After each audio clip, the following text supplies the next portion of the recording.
we are extremely pleased to be able to host Professor Zef Hemel today to our, I think, third meeting of the colloquium of the urban design program.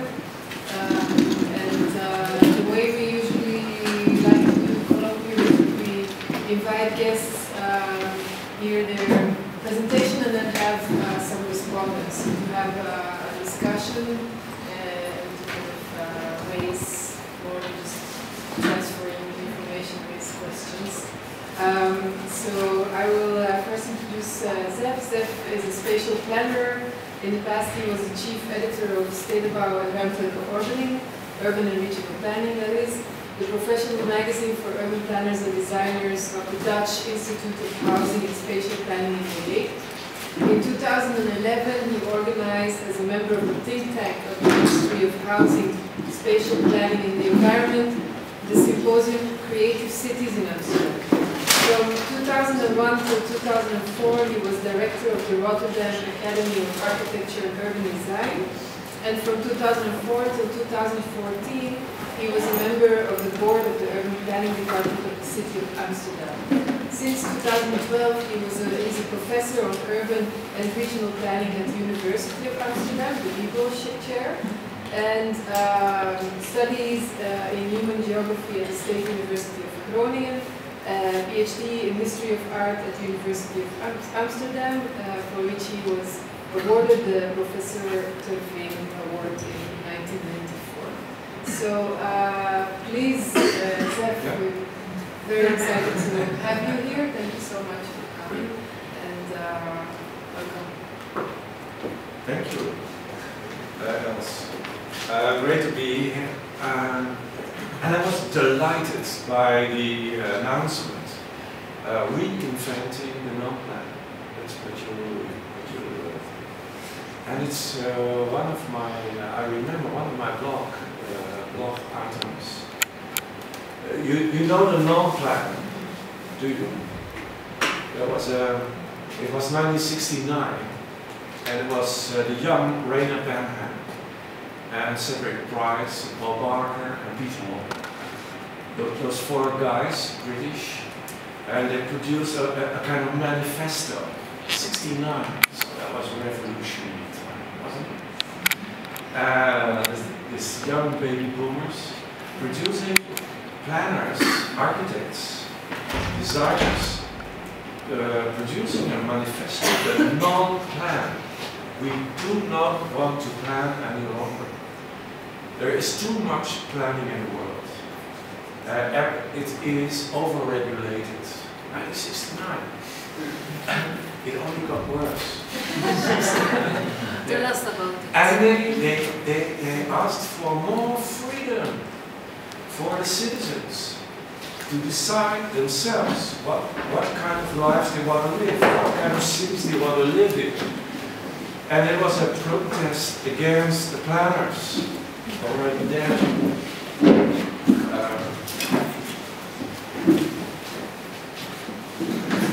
So now I'm after 35 years of experience in planning, I'm now 59 years old. I'm looking back on that.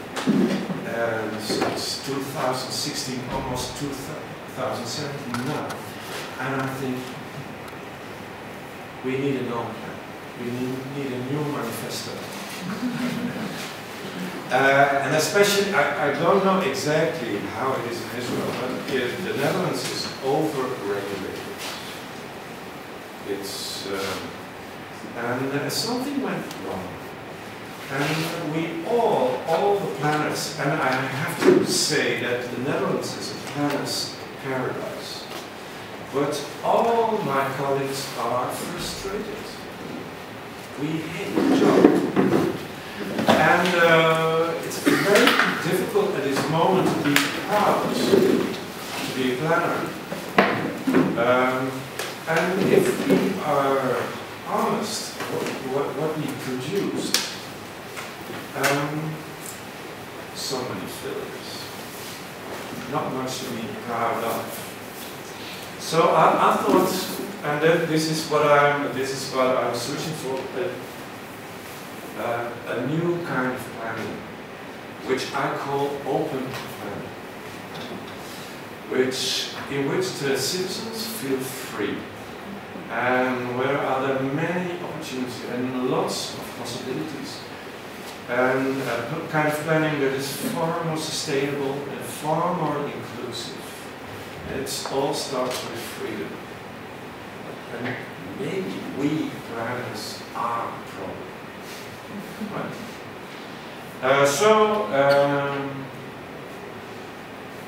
This was exactly the case when I entered the office of the Department of Spatial Planning in Amsterdam, the Urban Planning Department.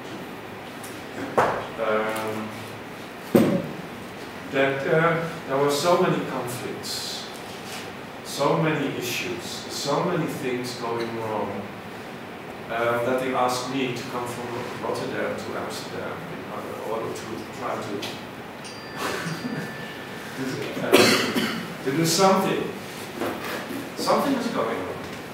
So I'll show you some experiments, what we did over the last 3 years. But first, as a prologue to my presentation, you know, I'll show you those sheets. Right? This is how London is growing, and it's growing on. Yeah, this is London, and this is Las Vegas, yeah, the deserts. Growing and growing and growing. Look how it grows. And this is San Francisco, Silicon Valley, San Francisco Bay Area. What's happening? Look, this is Bangladesh. And this is Tokyo, the biggest city on earth, and how it is changing. Look, and what? This is Beijing, also a desert city. Yeah, now, what is it? 20 million inhabitants. I was here 3 weeks ago, Bogota, Colombia, doubling in size over the last 10 years, now 12 million inhabitants. Paris, in the plains, in the jungle. And this is the Netherlands. So this planet's paradise produced this city in the last 100 years. And I tried to analyze it. I think this is a failure. This is not sustainable at all. We have one of the highest ecological footprints in the world. The Netherlands has. Almost Qatar. It's hard the way we live our lives in the Netherlands. So something went wrong. That is my message. And I think we need a radical new approach to building cities. And what I showed you is those were all organisms. Right? That is nature, things that are growing. They need water, they need food, they need resources, and they grow and they grow. And we planners, we are not in control. So we, in the 20th century, we wanted to be in control, but we were not.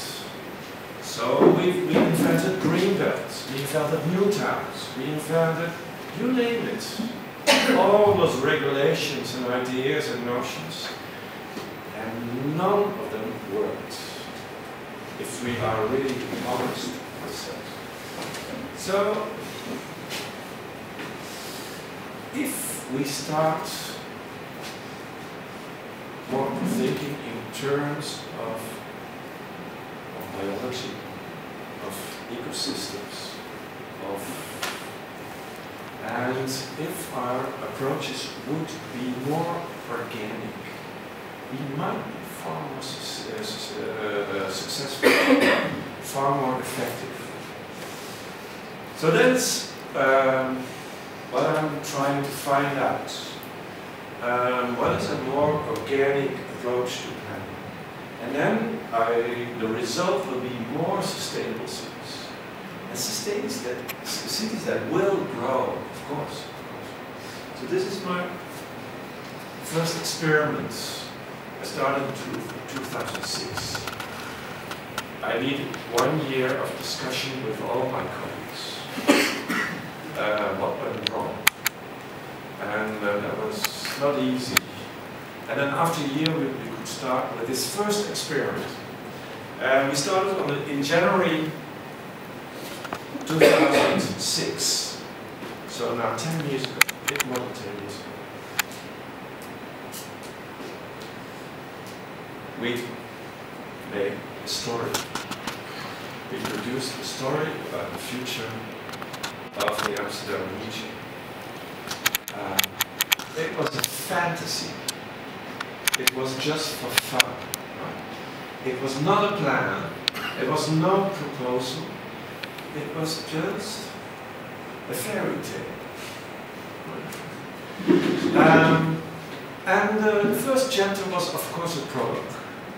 So, if you read the works of Joseph Campbell, Hero's Journey, you learn how to write a story. So, in a way, we were scenario writers. We were from Hollywood. And it was just an exercise. And it was not easy for us planners. We weren't that serious always producing a plan. It's so difficult. And now we had great food, and we made this funny fairy tale about nothing serious about it. But what a fun it was to produce it. So this was, it had 20 chapters. 20 chapters. This was chapter 2, right? And this was chapter 4 or 5. And this was another chapter. And as you can see, it was a map. And it was growing. Right? And every chapter I told something funny. Or, oh yeah, imagine, yeah, why not? That would be great. And sometimes it looked realistic, but of course it was not. And it has a certain kind of logic. So, just to give you an example, this is an axis. And the length is the strip of Las Vegas. So there was a proposal to create, here you have the Ajax Stadium, you have here the entertainment center, you have here, of course, the red light district, entertainment, Disney Center, and we connected it with what? And then we said it's Las Vegas. We can produce Las Vegas easily. And this is Central Park, New York. Quite scary.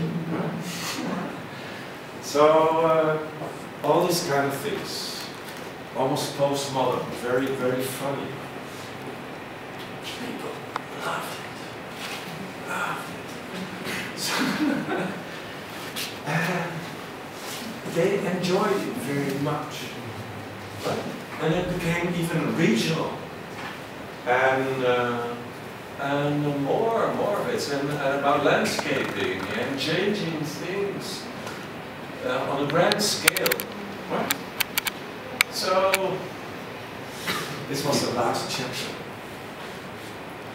Now, what happened? It was a 20 minutes story. Went very fast, the first time. Applause, ovation.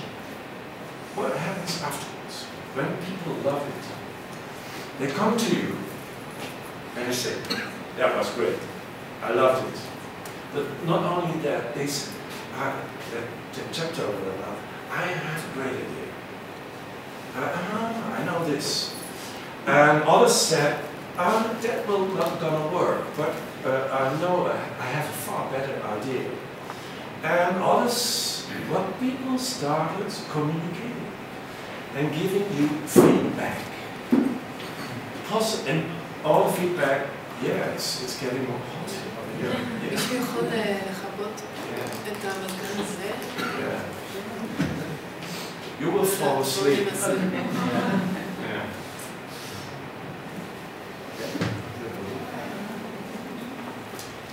So people who are giving you feedback, that's how you call it, positive feedback. And at first we thought, oh, they're just performing my story. But then we discovered this feedback is excellent. Wow. We should add certain elements of this feedback to the story. And that is what we did. But not only this happened, 2 days later, I got a phone call. I heard you gave a great lecture about the future of the Amsterdam region. Would you please give it to my friends over there? And I said, well, yeah, why not? Why not? So, new audience, telling the story again, some additions, and again, wow, feedback. And yeah, well, this is great. And it was a totally different audience, of course. And then I got another phone call, and another phone call, and another phone call. So, yeah, performance after performance, the story started growing. And then some of us, of my colleagues, said, this looks like Wikipedia. Yeah. Well, you have all people, and they give feedback, they add to all those pages, and it is growing, and it's an encyclopedia, and it's improving. Everything is improving in a very organic way. I thought, yeah, this is about the future of the Amsterdam region. With all those chapters, it's very complex. Of course, this is very complex. It's a city of 3 million inhabitants. It's about everything. It's like an encyclopedia. And the audience is helping me and is feeding every page of my Wikipedia. This is how it works. So now we started to understand. Now, you are out of control because you get invitations, right? And you come. I started traveling all in the region, from city hall to city hall, to theater, to stadium.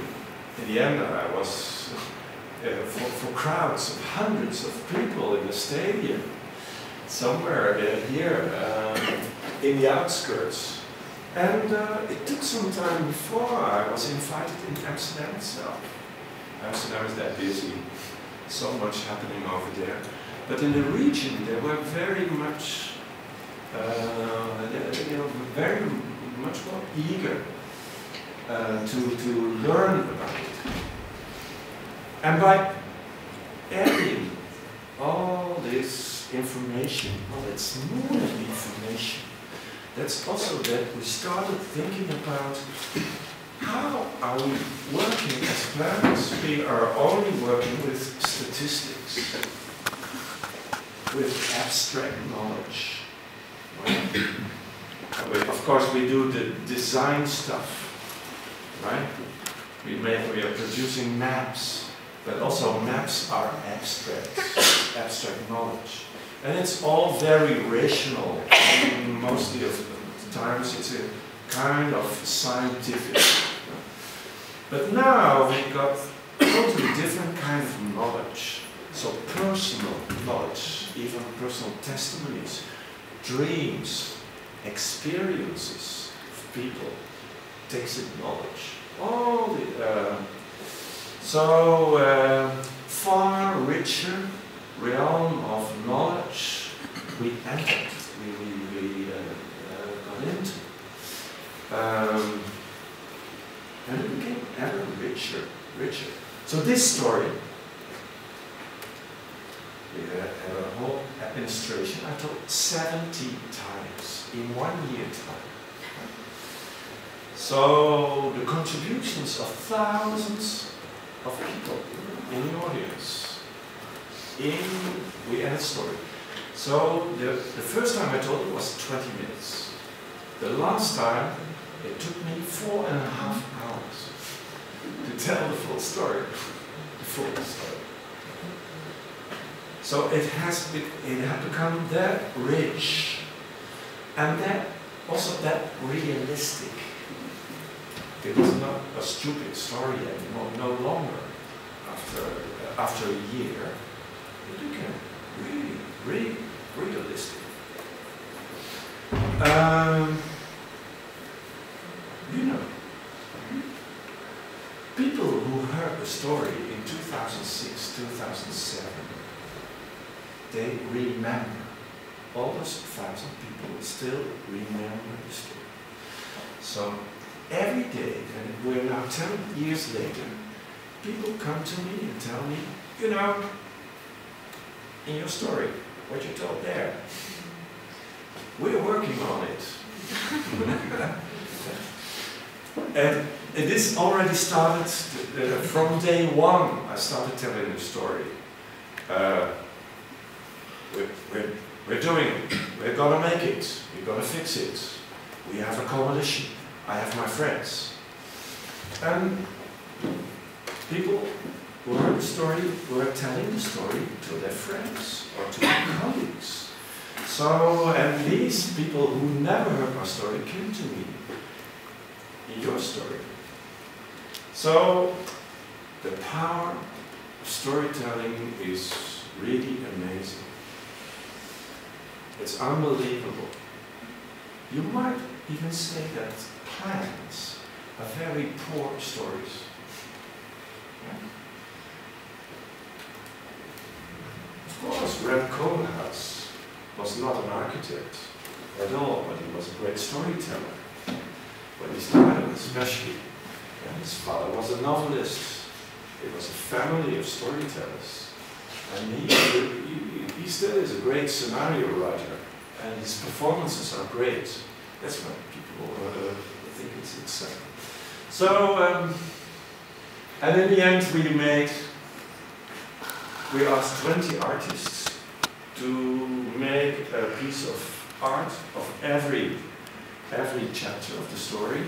And it was a pavilion.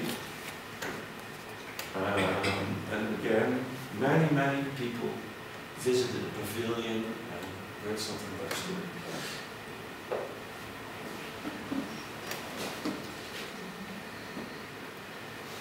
In political terms, maybe the most important result of the storytelling activity was that at the end of 2007, all the municipalities in the whole region gathered in one place. It was the 14th of December 2007, and all the politicians were there for the first time, that many, and they declared the birth of the metropolitan region of Amsterdam.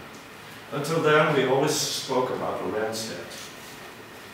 But they stopped talking about the Randstad, and they declared the birth, the beginning of the metropolitan region, and they wanted to start collaboration. It was even on Dutch television that night, prime time. So it was like that powerful. And they declared that they would start to work on a regional master plan for the long-term future of the whole region. And they really wanted it. It was not something they were forced to by the Dutch government or a legal obligation or anything. No. It was on a voluntary base, and they really wanted to step into the future. The mayor of Amsterdam said to me, now I want a plan. Now I want a plan. Yeah, now I really want a plan. or a better plan. But no, so now we had to start our activity.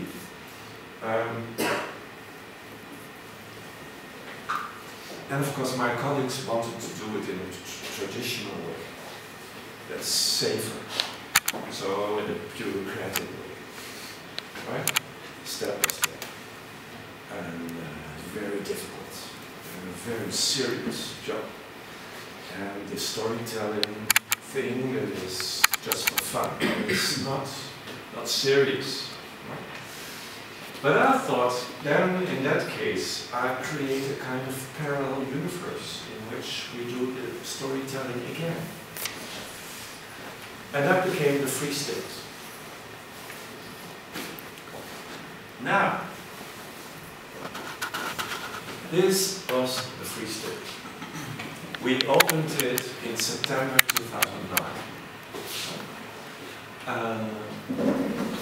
And the Free State was a space for storytelling. That's it. This whole storytelling lasted only 6 weeks. But in the end, after 6 weeks, we had 7,000 citizens involved in the storytelling activity. And it was really unbelievable what happened in those 6 weeks. But first about how we prepared the Free State. The Free State was a space, a vacant space somewhere in the city center. I got it for free. And I asked 10 designers, architects, landscape architects, artists, to produce models. Each model scale 1 to 1,000. 1 to 1,000. So huge models of different parts of the metropolitan region.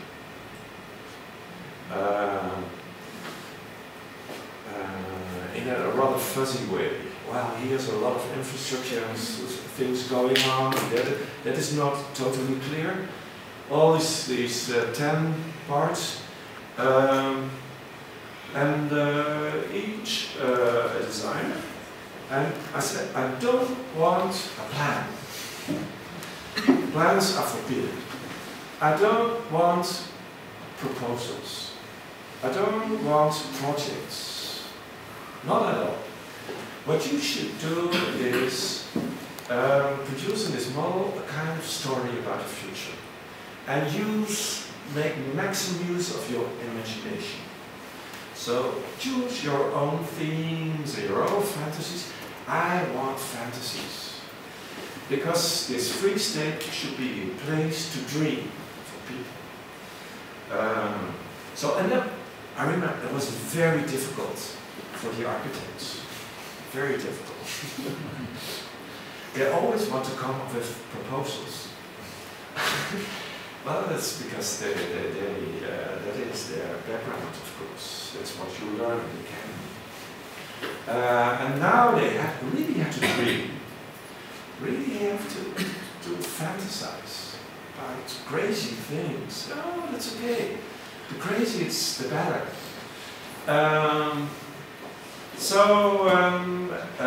Here you see one of them. But I'll show you more of them, right? And more. And look at the people. Look at the people. They start discussing things. They start telling each other stories. That's what they're doing from day one on. And look at the faces. They're delighted. They love it. They are having fun.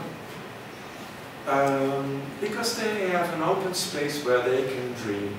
It's not serious at all. And they share their own thoughts, their own insights, their own knowledge. Right? So that was the Free State. you see, 6 weeks, we opened it, and of course, you have to celebrate things with the citizens. So the opening of the exhibition, you see there, 400 people in the garden, the mayor, the deputy mayors, of course, even the Dutch minister of culture and the Dutch minister of spatial planning, everybody came there. A German philosopher, Peter Sloterdijk, giving a great speech. You need also philosophy and great thoughts, and food and celebrating. Yeah? And then from day one, we got everybody starts discussing. Now, I asked my colleagues, the planners, to be guards in space. Right? Everybody, 3 hours a day, schemes. And at first, the planners thought they would explain the models to the citizens. No.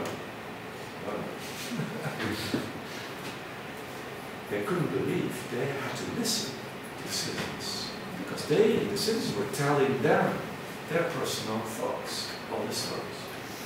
And I asked my colleagues to write down everything they heard, all the stories that were being told.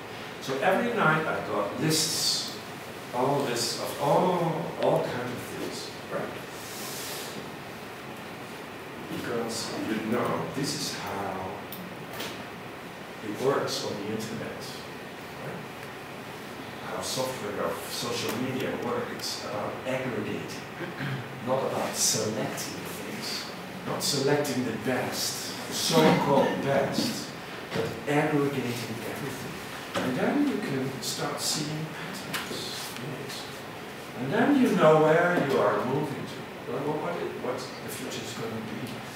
So this collective intelligence, this wisdom of the crowds is far different. But we come from a world where we have competitions, where we try to select the best. Select. Stop selecting. No competitions anymore. But using the crowd and aggregating everything. Don't lose anything, but it might be very interesting, right? You might need it in the future. So lists of things, and also for kids. If kids love it, then everybody loves it. Parents will come, school programs we had in the Free State, and everybody excited. Right? And also, if you want this collective intelligence by storytelling, you need a diverse crowd.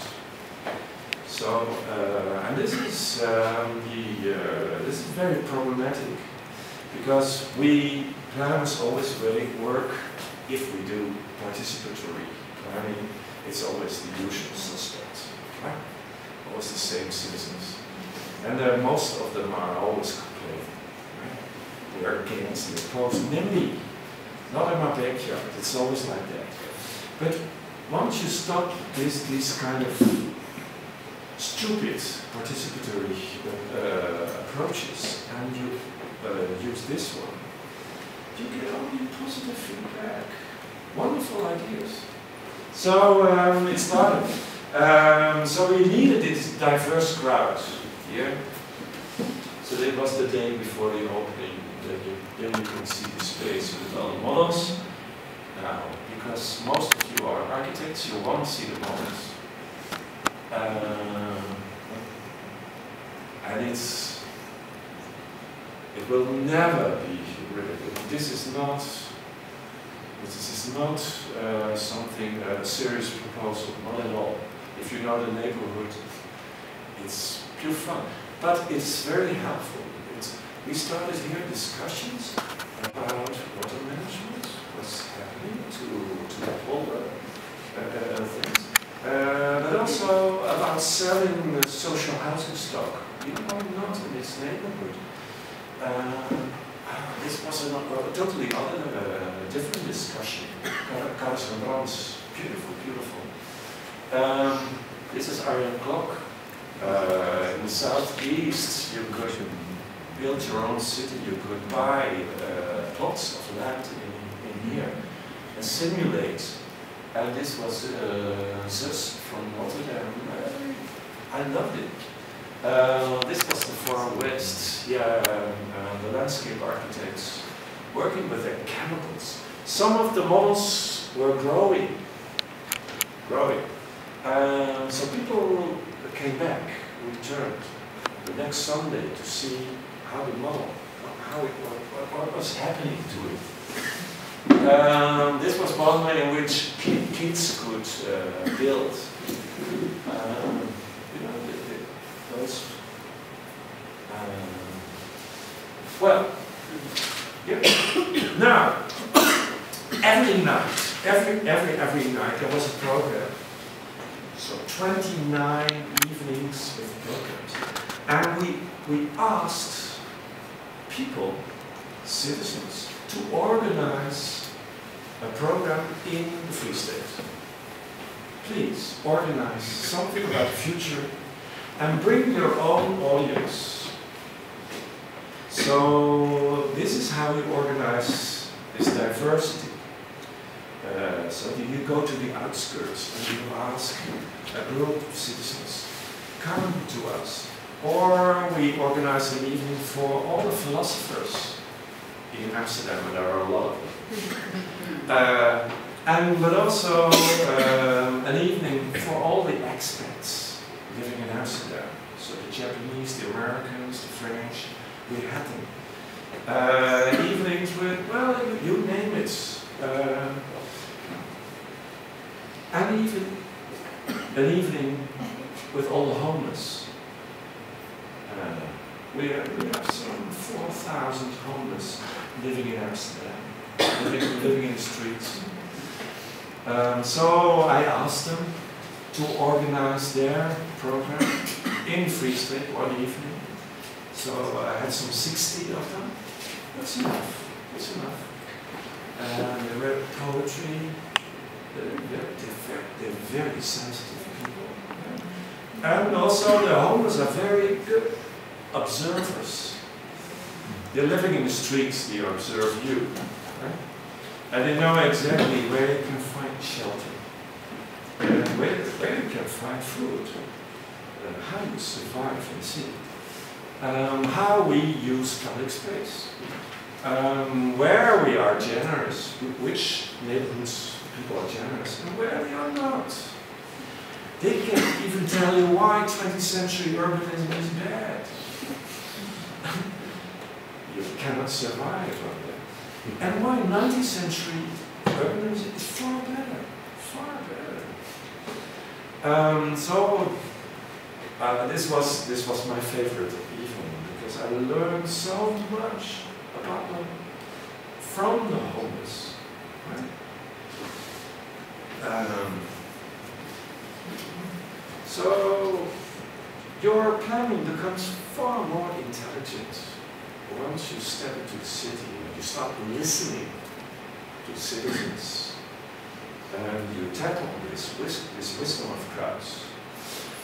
So we made this magazine. It went, well, we made 500,000 of them. All of the city, region, so everybody, 48 pages with crazy stories about the city, about the future, and people felt excited. Some science fiction, some, well, you name it, great stories. And this was the plan. So, 6 weeks later, we had a plan. It was easy. Thanks to 7,000 citizens, we could produce this plan. Can you explain a little bit more about yeah. from the step that you slide before to the plan? Well, you know, in this 6 weeks' time, you heard such great stories about Amsterdam, about neighborhoods, about people, about their lives, about the future, about ideas, but also experience about things that do not work, things that might work. They tell you everything. So when you, as a planner, you would walk around 6 weeks long, and I slept there. I was there day and night. You learn that much that you just make your drawing. It's like this. Memories. It feels different. And also the whole atmosphere is very positive. That's why I stress, we planners, it's that tough. It's so hard work and to be creative. But at the same time, it's such a mess. And with the developers and the money and politics and so many conflicts. And it's hard. While this was 6 weeks of fun, right? And inspiration. And you start drawing, and no negative feedback, nobody complaining 6 weeks long, 7,000 citizens. And it was poor people, homeless people, but also the president of the National Bank. He was also there with his whole family. Everybody was there. That kind of feeling. So you feel inspired, and you make your this plan is special. If you read the text, if you read this book, you think these are all stories. It's not this bureaucratic language. It's not this planner's language. It's different. It's exciting. You know what happens when people hear a story, they feel you're building trust. Right? They feel familiarity. So they start trusting you. You say, yeah, I know, yeah, I like it, yeah, okay, good. Go ahead. So the future is not uncertain anymore. It's not crazy, but it feels good. And also all these different stories, different perspectives. So less conflicts, you get less conflicts. And also people become more reasonable. And this is all what you need in order to start collaborating. And the whole atmosphere in your city becomes more positive. And maybe that's the most important thing. Most important. But also trust, because the whole system of planning is based on distrust. Right? That's why I meet all those lawyers at my department. So many lawyers. Less designers, more lawyers. That was what happened in Amsterdam. So I call this platformization, like the internet, all platforms, like the economy. You see it, it's all platformization. So is planning, platformization. And the result is, yeah, positive feedback. And you need feedback. Of course, if you want to learn, you need feedback. Otherwise, there's no learning. Positive feedback is the best, because it gives you energy. So this is the learning process of planning. Positive feedback. But not only that, you get engagement. People feel engaged. They all want to help you, because it's such an exciting story. And then the story itself is a kind of shared vision you're developing. Right? It's no more than that, but it's shared. And then people start collaborating. What can I do for you? Can I help you? Oh, I know. So don't stop them. with all your regulations and all your lawyers and stuff like that. Just let them. So, non-plan. Non-plan. We can stop regulating everything because it's all built on distrust. If we start trusting each other, because we are starting sharing visions, all feeling engaged, then and we start learning. So as a society, as a city, community. And this is how nature functions, how networks function. It's when the first time you tell a story or you open the Free State, nothing happens, of course. Nothing happens yet. But then more people come, you get increasing returns. More and more and more. And then there is a tipping point. And then it's becoming very, very effective. So the beginning, the first week of the Free State was nothing. But after 4 weeks of the Free State, you could hear all over the place, all over the city, people talking about the Free State, about the future. So and it really feels like out of control, because this is a system nobody is in control. While the planning systems are always command and control. Very, very, very top down. Also in the Netherlands. Very, very top down. But this one is really the network is working. And the stories are becoming very infectious. So like diseases, they're spreading the news. You don't know. You know this? Yeah, somebody told me. I don't know who. Okay. So it works like that. Yeah, I have a third one. That's my latest. I did last year. But I think we should be making time to discuss. Right? I have a small question. Yeah. Is this proposal is for any scale or for certain scale that you thought about? You can do it on a city scale. You know, for Western 7,000 and... Yeah. Well, the last experiment I did with 500,000 citizens. So maybe we should hear a little bit about it. Yeah. Yeah. Let's but if you want to check on this intelligence, you have to stay local. You cannot do it on a national scale. But on a city scale, neighborhoods, cities, even city regions, you can do it. But part of it is you have to do it on as local scale as possible. Why? Because you need contact with reality. So because you have to know what works and what does not work.